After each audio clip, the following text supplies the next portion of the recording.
When we last left off, in regards to the catch-up podcast, we finished describing the slavers of New Laszlo arc, and our fine characters are not done in New Laszlo just yet. Although things are starting to wind down, there's a last few items, itinerary that they want to do before the endless storytellers shove off to their next destination.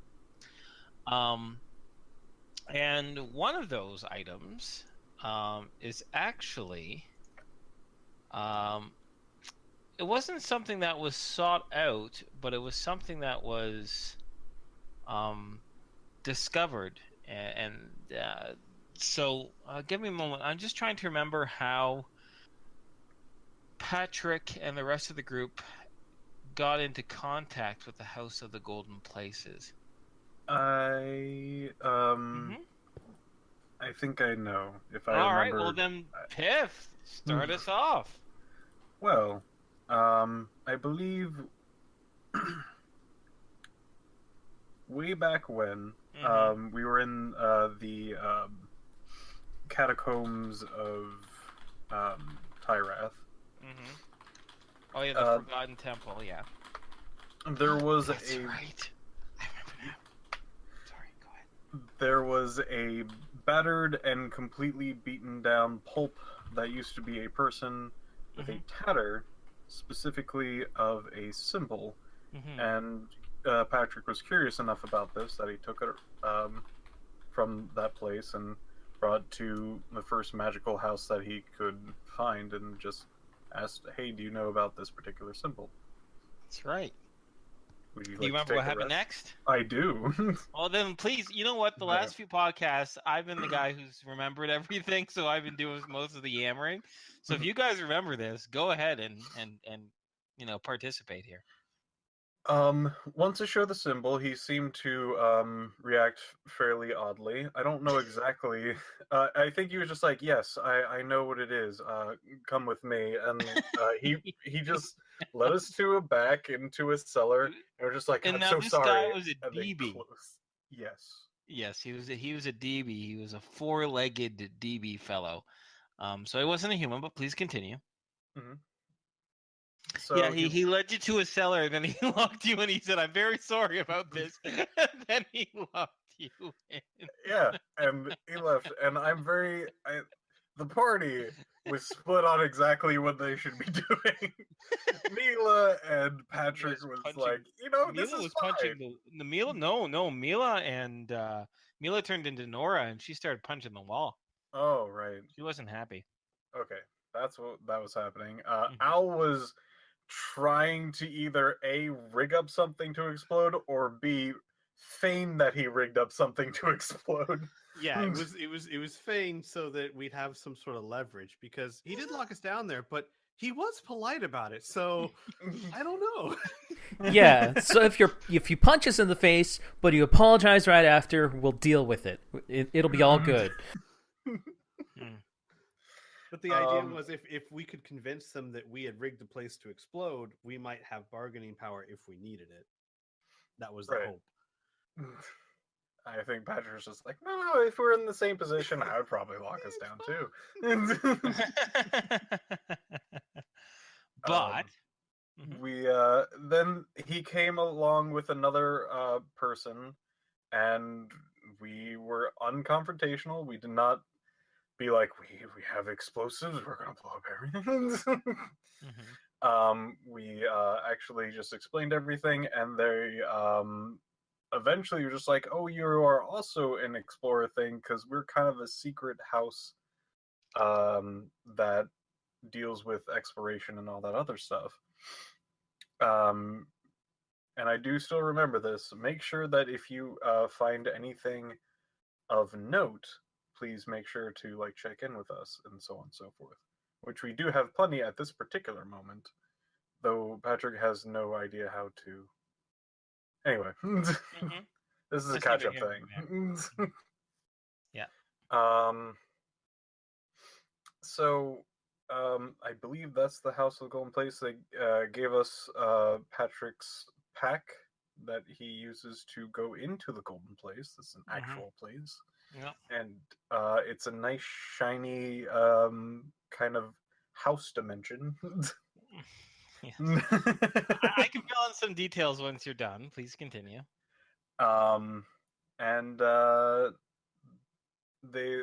so he's kind of part of this particular group now. Patrick is, and we were let out without any damage or harm or anything like that.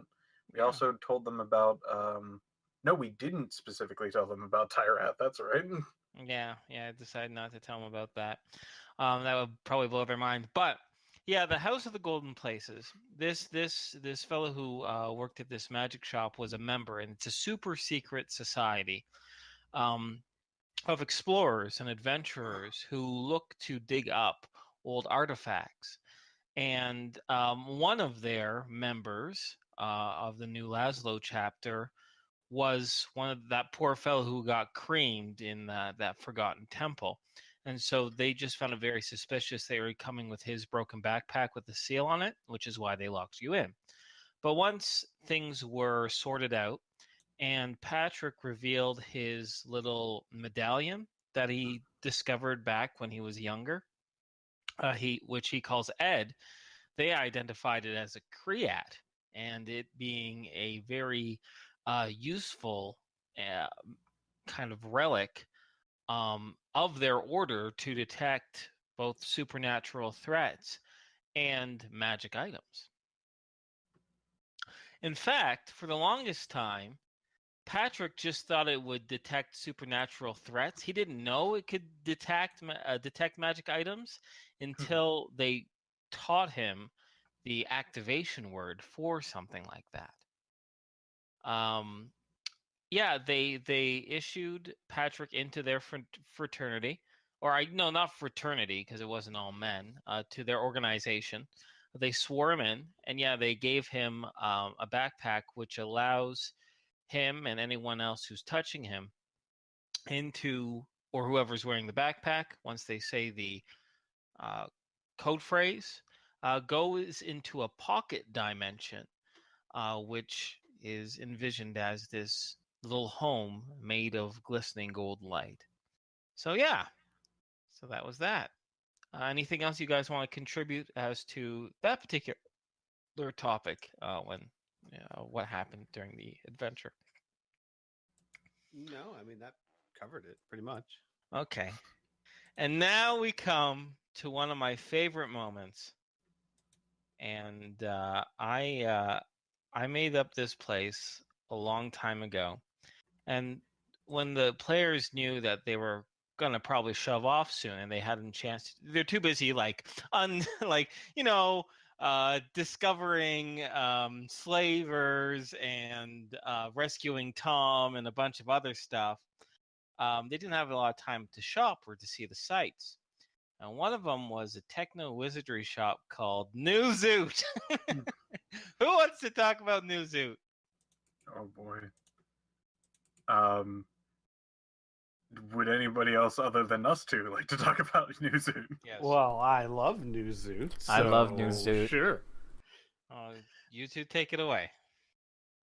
So we went to New Zoot's shop, and I remember we had a variety of things that we were looking for, but one of the big things we were looking for was some sort of protection, some way of increasing our survivability, and we got to New Zoot. I think we were told something like, there's these guys who are very expensive but also very reliable, and then there's New Zoot down the street, and you can go see him if you want, kind of thing. A lot of the locals think New Zoot is like a joke, and so when you ask around the street, they're like, "Oh yeah, you should go to New Zoot. It's great."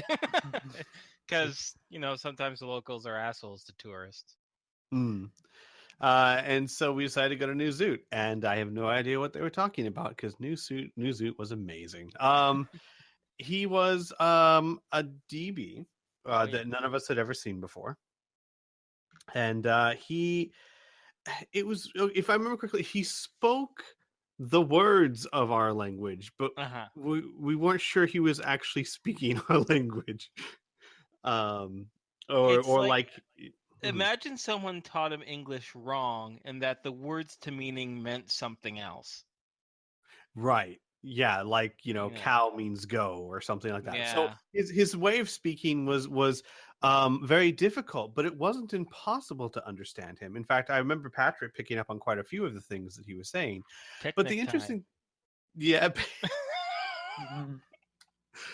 the interesting thing about New Zoot is that his items always had a price and something else drawn on it that was something that he just wanted, like ice cream or a kiss on the forehead. Well, Or a again, hug. this Or a was hug. this was not told to us. We just No. had to, like, there was a price and a picture, and we had to figure it out.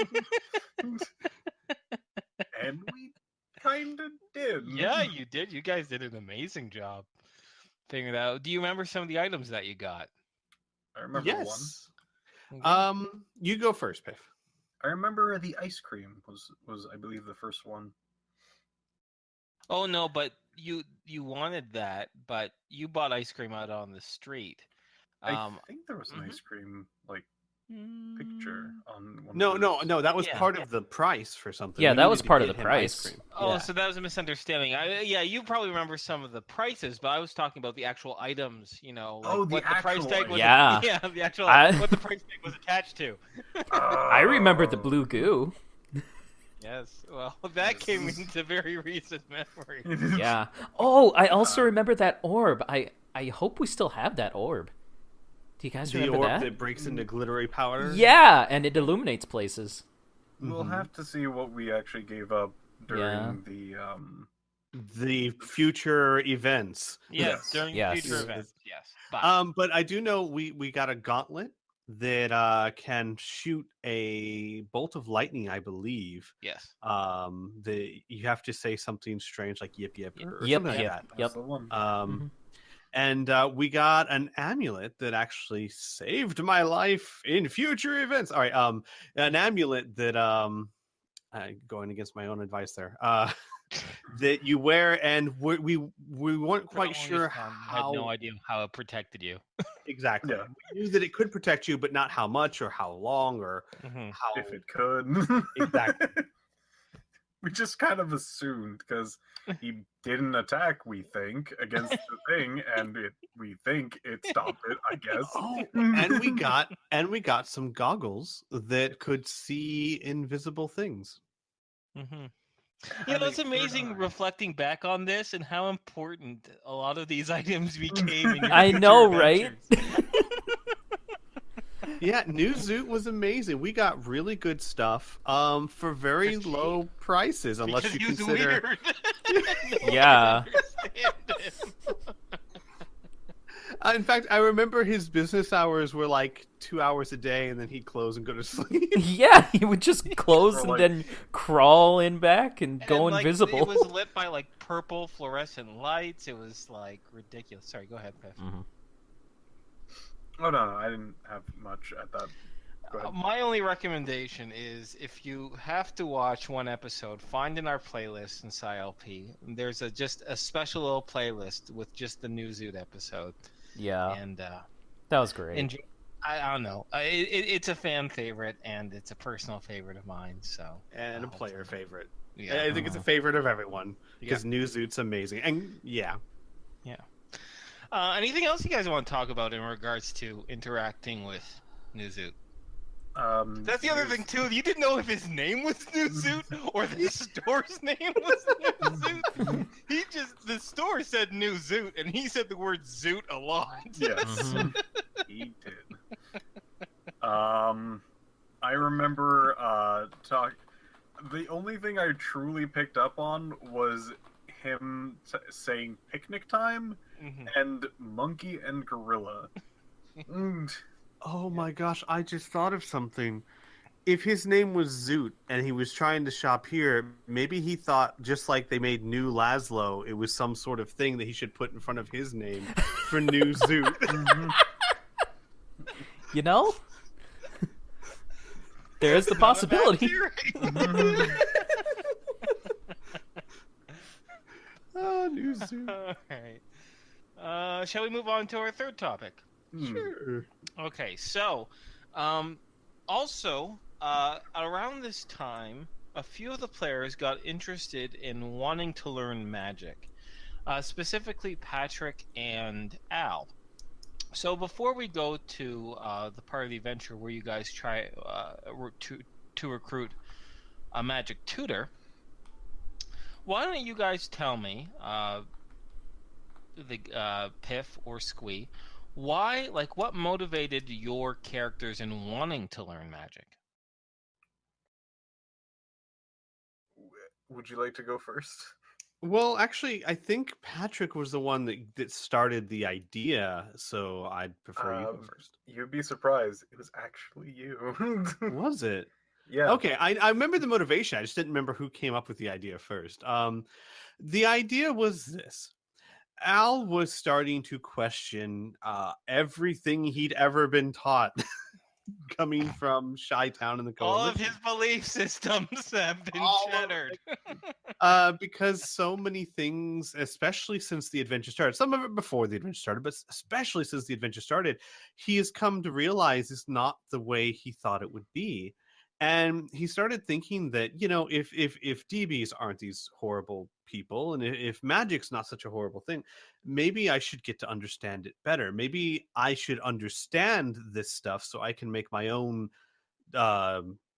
informed opinion on it. And the only way to really make an informed opinion on magic, because magic, especially for the Coalition, is considered horribly evil. And they have good reason to feel that way for their past. But Al basically said, you know, if I'm really going to know whether or not this is a good or a bad thing, I need to study it. So he wanted to learn magic because he wanted to understand that which he'd never really thought about understanding before. Patrick loves magic. Yep. Yep. That's basically the gist of it. When I was just like, I really want to just get to understand magic. I'm really looking for a tutor. Patrick's like, learn magic? Yes, absolutely. I would love to do that. There you go. Can't get much easier than that, right? So you started asking around, looking for tutors, and there were 3 possible candidates. Shall I go over the candidates, or would you guys like to? I remember one fairly well. Obviously, I remember one. I remember the other one fairly well, but the other one's vague. So Okay, so I'll yeah. go. I'll probably go. I'm assuming the vague one is the one that worked for the New Laszlo Fire Department, right? Yeah. Yes. He was recommended to you by, oh, I don't know whom now. Oh, I think it was some of the members of the leadership of New Laszlo. You talk with them, either that or maybe Zoe from the Endless Storytellers. I thought wasn't part of it from the people of the Golden. Yeah, the Golden Oh, Place. it was. It was the folks from the Golden Place. You're absolutely right. I think they recommended. suggested 2 of them to us. Yeah. They suggested 2 of them. Yes. The first one, unfortunately, I don't have the names. Oh, I could dig it out, but their names are kind of inconsequential right now because they weren't chosen. So We didn't choose them. yeah, spoiler alert. But one of them was a gentleman. He worked for the New Laszlo Fire Department for quite some time, and he was a steady. He was, he seemed to be a good teacher. The only problem is that he was headed to the northeast towards Laszlo. And so he was only interested if the group was heading in that direction. He wasn't planning on going anyplace else, right? But he'd be happy to go along with if you're heading in that direction and teach you what he knew. Another one was this red-headed lass in a little tavern. She had herself a bit of an Irish tilt to her voice, and she focused on like charming and enchanting magic, and she definitely played the part pretty darn well. Her cost was relatively high as well to teach magic, and she was a complete and shameless flirt. So party wasn't too sure how genuine she was either. Who wants to talk about the last candidate for being your magic teacher? We chose Lee. The man, Yep. the man that the party hates. Yup. Now, why The did you truth guys was, choose Lee? Yeah, well, I the really truth want to know the truth from each of was, you why you wanted to choose Lee. Yeah. there were a couple of things. First of all, Lee was far cheaper than our other options. The thought. He was willing to travel with us, which means we didn't have to stop our adventuring in order to do this. Yeah, you want to get out of New Um, Laszlo. But from Al's point of view, and then of course there was also that Lee was able to, because he taught people before. Unlike the Enchantress, he was able to kind of teach us. What he said is he was able to kind of teach us how to be open books, so we could go in whatever direction we wanted to go, instead of specializing in whatever the teacher specialized in. And interestingly enough, he was a shifter, but he had no interest in teaching you guys shifter magic. Oh, that's know, right. Yeah, he made that very clear, which later on in the campaign is really clear why he wanted that. Yes. But yeah, he didn't want to teach you guys how to be shifters, but he was able to teach you how to cast spells. And that way, if you learn a new spell, you can do it. Yeah, the big thing for Al was that Lee impressed him with his confidence and frankness of Lee's a drunk, and Lee knows he's a drunk. But when it came to the idea of teaching magic, he really left the impression that he knew his stuff, that he was reliable when it came to this field, and that he took the matter very seriously when it came to teaching. And I think that impressed Al, especially considering what he'd known of Lee up until this point. Mm-hmm. I don't know about the other. Yeah, how about the other guys? Why did you? Dude was fucking cheap. He was really cheap. Yeah, Tom wasn't even learning it, so all he cared was it was cheap. Yeah, like, I mean, if I recall correctly, Tom was kind of against it, but he was also cheap. Like, the other instructors were like 50 grand, 100 grand, 200 grand, Sure. and he was like $1,000 a week. Yeah. So you're like, sure. Yep. Didn't end up $1,000 a week. Nope. Nope. See, that was the interesting. Oh yeah, go ahead, Piff. So my reasoning was, yes, I really, I know Patrick was actually just interested in specifically what the teachers could teach, and the kind of not specialized but can go anywhere. Really, that was his motivating force more than anything else. The universality of his teaching skill. Yes, as well as he was actually fairly close to Lee-ish. Yeah, out of all of them, Patrick and Lee got along the best. Mila loved Lee. Mila had like a celebratory party for Lee when they found out. That was when she took him over to the Behemoth and showed her the art supplies. Which had to be confusing because Nor hated Lee. Yeah. No, they had dual personalities, right? Almost as much as Pamel did. Oh, God. Oh, more than what I think Pamel did. Mm-hmm. Oh, yeah, it's possible. Yeah, anyway. But in the end, Lee was our choice. Yep, Lee was a choice. Went with Lee, and Lee was happy with it, and it created a lot of... Now, I know Kriana's not here, but I know exactly why she wanted to take Lee, because Kriana likes drama to happen, and she knew that he had a lot of baggage with him. So Kriana, the player, is like, oh yeah, we gotta go with this guy. It's gonna be interesting. And didn't we made a deal, like, you know, when he wasn't teaching anything, he could do whatever he wanted, but when he taught us, he had to be sober. That was a deal we had made. Yeah, I think we originally remember said that. you have to be sober, and he was like, no, I'm going to drink, but I'll be sober when I teach you. Something like that. Yeah, Yeah. I think that was the deal.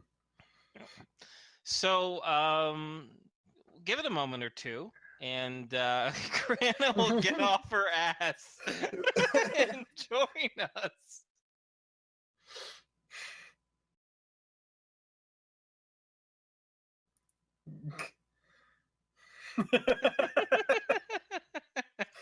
Okay.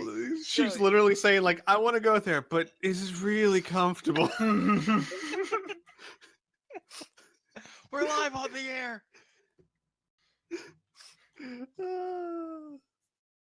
So let's talk about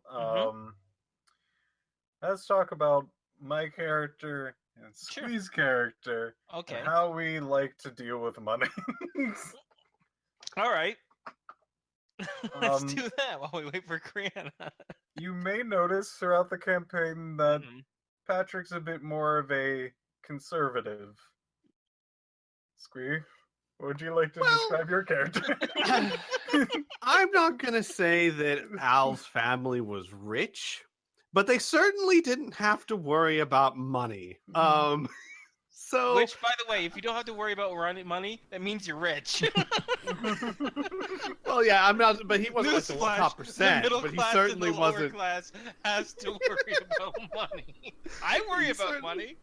Yeah, Al wasn't like his family wasn't the 1%, but they certainly weren't blue collar either. And Al never really learned a lot about keeping money and being frugal with it. So while he's not an idiot, he is a bit more open with spending money than Patrick is. To the point where he offered $10 million just to look like they're more trustworthy. There's that. There's that. I do love that each and every single time the other people say, "All right, here's the price." Good old Squee over there goes like, "You drive a hard bargain. All right, twice as much." Yeah, But he it's does totally add true. like a 10%. It's totally true. And I will say this, part of it is just Al doesn't understand money that well. But from his point of view too, he knows enough about the world to know that if you offer money, you can very quickly get in people's good graces. He may not have mastered that art yet. But it's not that he likes giving away money, it's that he thinks that if he gives money more than they're expecting, they're more in his pocket kind of thing. The May not interesting thing necessarily be too true. is that because of the player's earlier success at finding that dragon skeleton and selling it to Dan Perrin at such a huge price, these guys had hundreds of millions of credits. And at this point, it's like you winning the lottery, right? Like money is nothing when you have so much of it. Spoiler alert, that doesn't last forever. Because shit gets expensive. Also, hi, Kriana. Hi, I've been here the whole. No, you haven't. Bullshit. Okay. What? No, I believe her. So, Kriana Face, we were just talking about, actually, we're in the podcast when you guys are just finishing up a new Laszlo and you were hiring a magic teacher. And more specifically, deciding to pick our good friend Lee. And I asked the players, why did you want, out of the 3 that you had selected, why did you want to pick Lee? So I'll throw you the question if you don't mind. Why did we want to pick Lee? Yeah, why were you down with being like, yes, let's go with this drunk, annoying, selfish, petty man? Because I'm crazy. Okay. Mila Lovely. Yeah. Yeah, they had their moments of bonding. Oh, shit, that reminds me. Yeah, speaking of the moments of bonding is when she came over and you had a little party and you had some drinks and you were showing him your art. And what was it? It was like you have to listen, like what does this picture speak to you about? And he held it up to his ear and he said, I can't hear shit. Oh, And yeah. then he was like, oh no, you gotta do it like this. That's right. God, you have such a better memory than I do. The only reason why I remember that is because of the cartoon. That, Yes, the comic. Yeah, Sleep Sketching did. Yeah, and then Mila Oh. just shoves her head into like the paint. Splat. Yeah. It's great. It was great. But yeah, well, with that, we'll move on to our last talking point, which is when the party did join back up with the Endless Storytellers, who are heading south to their next destination. But on the road to the next destination, something happened that changed the trajectory of the campaign significantly. Would anyone want to volunteer talking about that, or would you like me to take? I remember how it started. Okay, well, It you started started with Alicia going off on her own to do. I guess she was doing scouting or some she was security on force thing. Yeah, she was a part of the security force for the Endless Storyteller, so she was doing her patrol of the campsite. Yeah, And some poor hapless fool thought, "Oh, I can take her. and she was attacked by someone and beat the crap out of him and brought him back to the Endless Storytellers. And I remember because we watched it as a video, and Inferno was like, it was very intense because Inferno's like, look, I mean, I don't know what's going to happen. I'm just going to play this out. And if something happens to Alicia, something happens to Alicia. This was before we realized that she's basically a badass. And we always had a hunch. We always had a little bit. We had a hunch, but it did not go well for the other party. No, there were some crit fails and butt kicking, and there you go. Yeah. But she brought him back to the Endless Storytellers as a prisoner. Mm-hmm. And his armor was all smoked up and damaged and dented from the fight. But Al was able to see a tattoo on his shoulder, and from his previous coalition upbringing, military upbringing, he understood that was the signifier of what is called a coalition independent operative. Special agents who are sent out on their own, completely disconnected from the military or governmental complex, in order to do the coalition's goals without that connection, right? So they're like the perfect sleeper agents, for lack of a better word.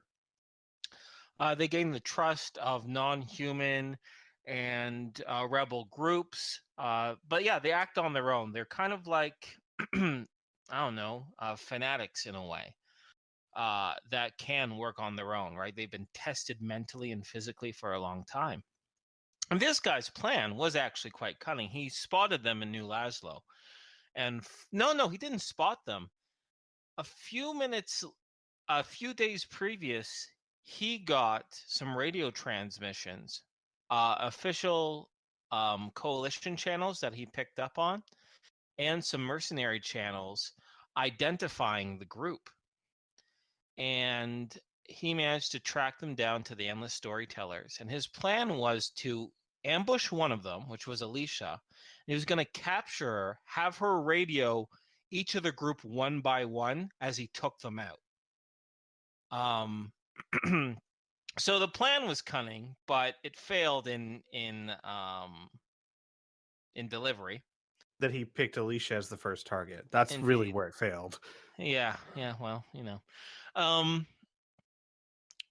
So then what happened is that there was a bit of a concentration, because at this point, this Sebastian Dahl guy, this independent operative, knows everything. Well, not everything, but knows a lot about the past of Al, that he's wanted for being a traitor, and Tom, that he's wanted. He's one of the top wanted individuals of the coalition states.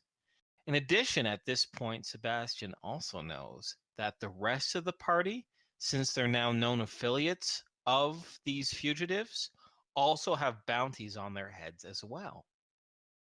And for a little time, him and Al play a bit of a word game, right? Pretty much Sebastian is like, listen, I'm going to start telling these people who you are. And Al said, fine, go ahead. And then he did. He told everyone everything. And it did not go well. It depends on how you decide how things went well. The Endless Storytellers weren't crazy about having a group that was so hot in with them. And I know Al for sure was feeling guilty about endangering the group now. Definitely. No, go ahead. I was going to say, he felt guilty, or he felt worried that he was endangering them now that obviously so many people from the coalition, or like the coalition is so close and know everyone and everything, that it's a big thing. And I think, if I remember correctly, because Al told him to go ahead and tell everyone, because I believe the alternative was something that he or they just were not willing to do. It was like he was trying to use it for a bargaining chip, and it was kind of to the point of, we're not doing... Yeah. Yeah, and like, okay, you're gonna let me go, or I'm gonna tell your friends who you are. And I think you thought he was too much of a threat to let go, because he probably just tried again. Right. So Al just said, "Fine, screw it, tell him," and hope for the best. Maybe he doesn't know everything, and he knew everything. Yeah, because at that point, to be fair to Al, you didn't know who this guy was. You didn't know what he knew, Mhm. right? And for all you knew, you were keeping things pretty under wraps. Turns out someone was talking. Someone was talking for sure. Someone was leaked data to powers that be. Anyway, so after a long discussion with Zoe, the head manager of the Endless Storytellers, uh, there was a bit of a bargain actually. Sebastian did end up giving her a lot of intel, a lot of information, um, to let him go, and so she agreed to it. Alicia escorted him to the edge of the camp. Then there were some gunshots. She came back and she's like, "Yeah, he tried to run." And they're like, "Really?" She's like, "Yeah, he came charging right at us, like trying to attack us." They're like, "Really?" And she's like, "Yep." And he died, which was, who knows what happened, right? But by how no one was broken up about him dying. But um the initial idea was actually to have the group stay with the Endless Storytellers till they got to the next town.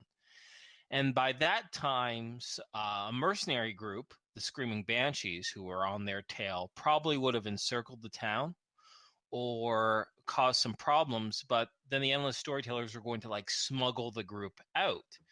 At this point, they kind of learned that the Endless Storytellers, although they are an entertainment, a touring entertainment, thing, a traveling show, they're also really good smugglers. And so yeah, the party found out that about the Endless Storytellers, but the party eventually agreed that this was still too risky. So they called their good friend Tyrath and they made a deal with him. Do you guys remember what the deal was? I do, if no one else Okay, does. yeah, well, Of course I remember, but Squee should just tell everyone anyway. I'm Subtle. just proud I remember things this week. Well, we're at episode 200 now, so we're getting closer and closer to recent memory. Yeah. So, Tyrath, we basically made a deal because we were worried about the Endless Storytellers. We were like, that's very nice that you want to smuggle us, and I get you're very good at your job, but if we have a way of doing this where there's no chance of anyone getting hurt, let's take it. And we talked to Tyrath about getting us and our behemoth out of here. And basically, Tyrath said, well, there's this fungus over on the East Coast that I really, really want. How about I teleport you over there and you get it for me? And then you are, not here and I can get the stuff there. And I believe the exact deal we made, because we had to meet up with Nathan, was he would give us like 2 or 3 free teleports.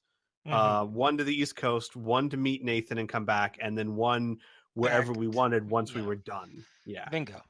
Yeah. That's it for exactly. So that session ended, a very tense session ended, with Tyrath showing up and whisking the party away through this giant kind of green portal, and them seeing the Appalachian Mountains at night. And that was that. Ooh. Cliffhanger. I remember the tone at the end of that session. It was like bittersweet because, I mean, I had some really good times with the Endless Storytellers. But this is also like kind of like a new chapter, like a new series of adventures for the group. So, yeah, bittersweet. Yeah. And this was right after New Laszlo, too. Yeah. Good old. Oh, yeah, we talked about New Zoot. You missed us talking about New Zoot, Crayon Face. Yeah. That's okay. Picnic time. Yes. Picnic time. He's one of our franchisable characters. Have you been thinking about franchisable characters? Always. Look, yeah, I mean, let's be honest here. If we ever make t-shirts, the first one is going to be New Zoot.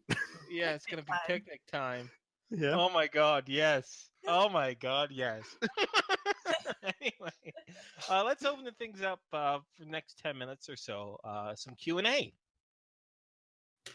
So for those of you in... Oh, sorry, go ahead. Go ahead. Have we talked about going to a junkyard, or is that like further. Oh, fuck! I forgot about. Oh, sorry about the Oh. swear. That was during the tidying up thing. You're right. This is also very important. Oh my goodness. Go ahead, Piff.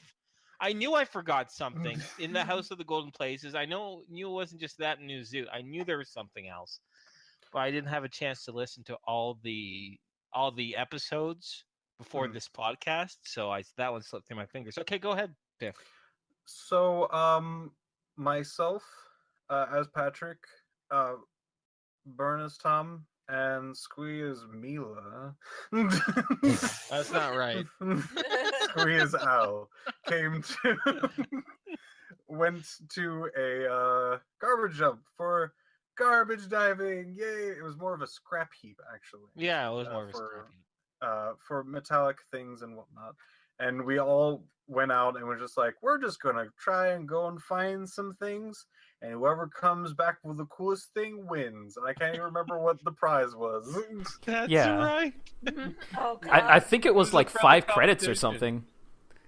Yeah, we or win it was like a 5 friendly credits. competition. Yeah. Anyway, so I remember what Patrick found. I remember what I found. Oh, okay. What did Tom find? I found handlebars for my motorcycle that were covered in skulls.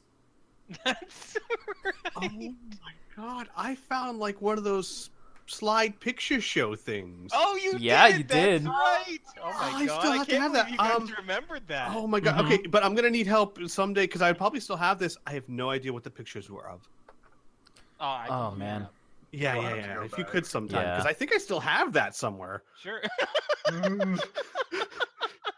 Al starts No, I going through like his it. room. Sorry.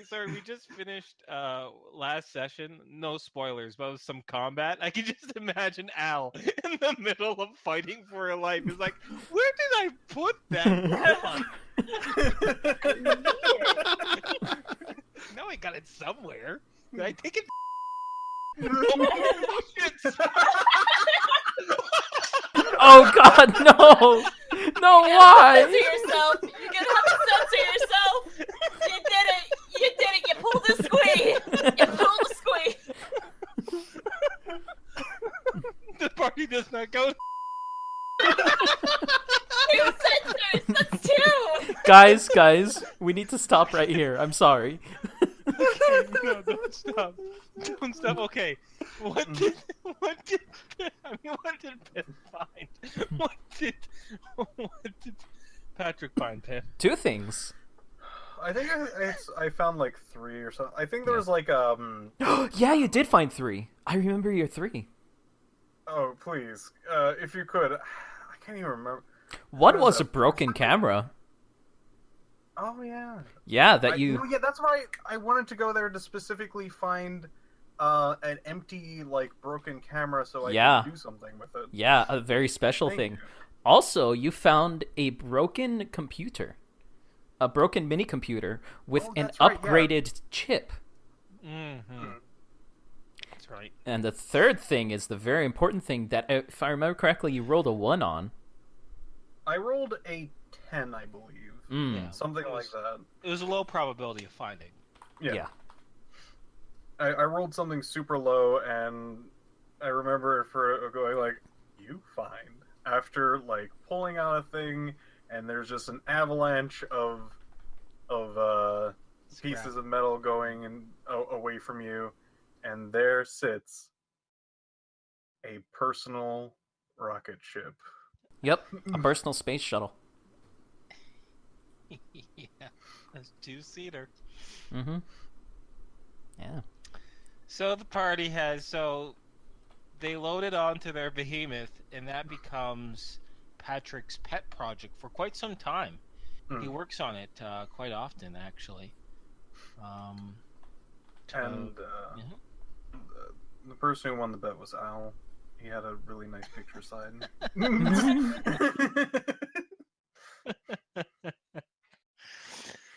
Indeed.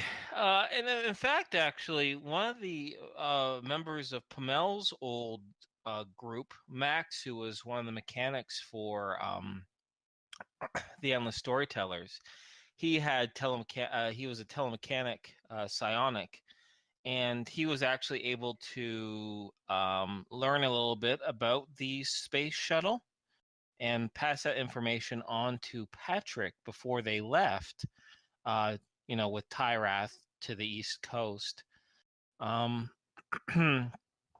So, yeah, just a little tidbit there. Mhm. Okay. Now that I've spoiled future adventure and we talked about the space shuttle, now we'll open up to questions. Yeah. Okay.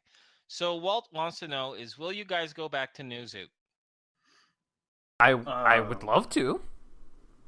I think that's an inevitability at some point. Yes. Unless we get there and it's like a smoking rubble, which That would be I would be a that cruel would be- god to do that. Yeah, no. But I would love to as a player someday. Sure. Fear not, though, the legend does live on later in this campaign. He does. He does. What? For a brief moment. Yep. We'll type it to you. I can't believe I remember that. Hey, No, I whatever, remember it too. I remember it too, definitely. I'm blanking. Okay. But it's okay. We'll type it to you. It doesn't matter. For right now. Okay. Did Lee do his job, aka teach, at all in that span of time? That's more future stuff, but they hired him as a magic teacher, and that's what he did, amongst a few other things. There was some fun. Plenty. Oh, he did. He did so much. He did both positive and negative. I don't recall. Yeah, right. Okay. What were the party members' opinions of Nathan Heathcote and the DMs? Yes, because at this point, Nathan Heathcote is like a surprised, like almost a associate or maybe even ally, because you've schemed together with him into faking your own deaths. Mhm. So, yeah, so Spellbound Prince is wondering what were your opinions, Nathan Heathcote? I know what Mila's opinion. Fucking of Mila. Nathan Heathcote. Bye. Stares at him, smiling. Drawing pictures of him constantly. I mean, yeah. I can say Al didn't really see him as an associate, but Al, being the optimistic, hopeful person that he is, saw it as perhaps a chance that these two people would not have to end up killing each other. And because he was thinking of this, Nathan's not the kind to give up. Sooner or later, the blackmail probably will fall through at some point, and we might have to kill each other. But remember, Al actually reached out to him, kind of saying like, "I'm sorry," or I forget exactly what he said. And Nathan responded. I think it was "I sorry." It was a wasn't coded sorry. message to see if he was kicking around. Right. On the bulletin board of New Laszlo. But yeah, I know what you mean. And Al was slightly hopeful that okay, maybe he can see reason, and we won't have to kill each other. That's kind of his point of view. Okay. How about the other players? If you have anything. If not, no big deal. Oh boy.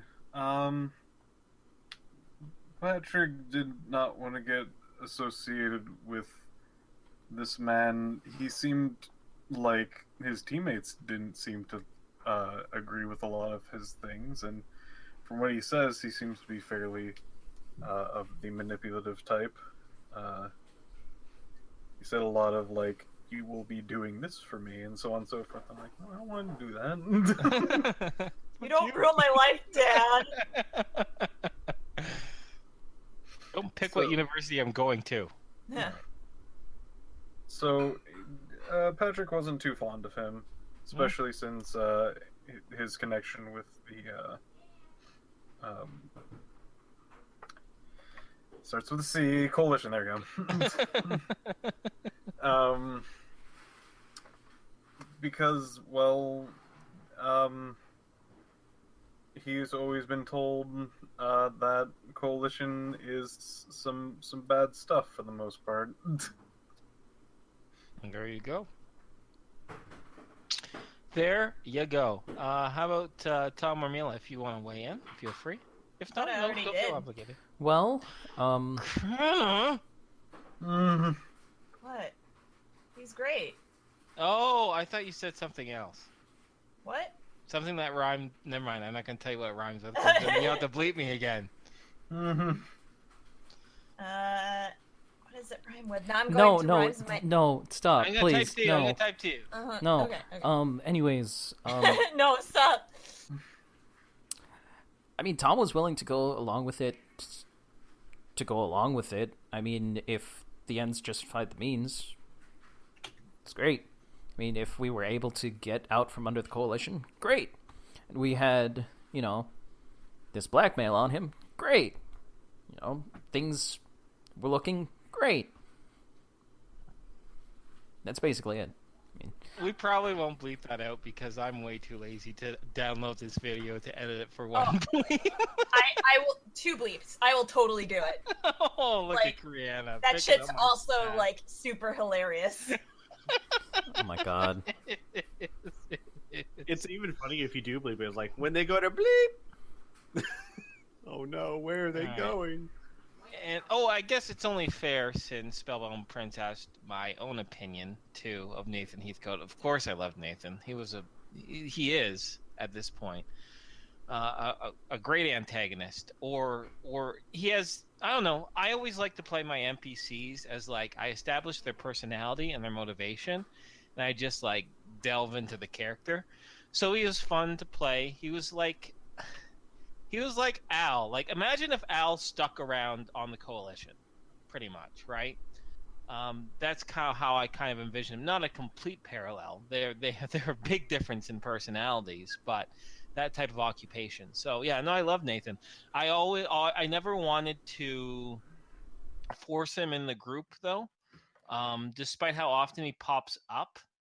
If the party or the players are really resistant to it, I would have eased him off, but he became a pivotal player in a big chapter of this campaign. So, I mean, what's I not to will love? say, as to what you're saying, at least from my point of view, his personality did parallel Al's enough that it made Al very uncomfortable.